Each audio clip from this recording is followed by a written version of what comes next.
चाहो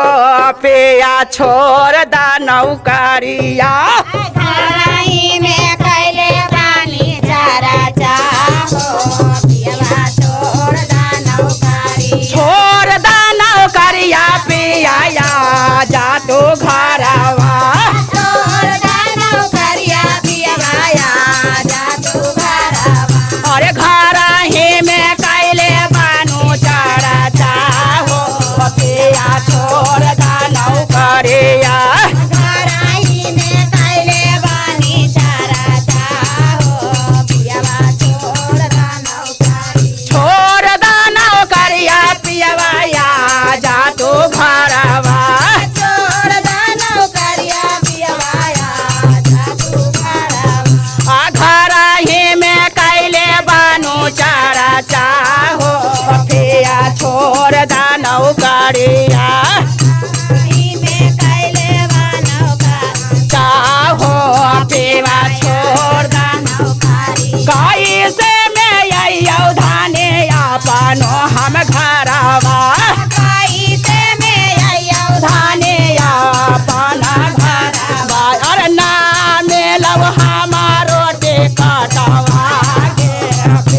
कैसे अयो घरवा ना मिलो हमारो ठिकाना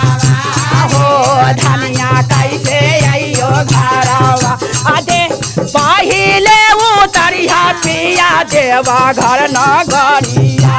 पहिले उतरिया पियवा देवा घर नगरिया अरे भार ले हा गंगा जला पानिया दे पिया छोड़ दा नौकरिया आभार लिया गंगा जला पानिया हो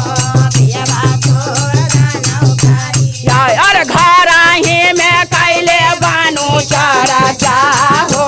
पिया छोड़ दा नौकरिया घरही में कैले बानी चारा चाहो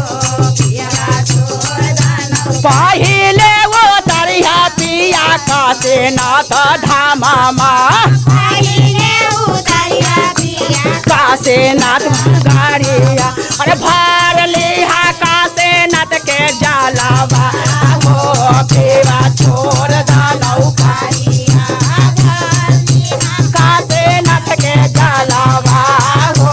पिया छोड़ दा नौकरिया यार घर ही में कैले बानू चारा नौकरिया यार घर ही में कैले बानू चारा बोले शंकर भगवान की जय हर हर महादेव की जय।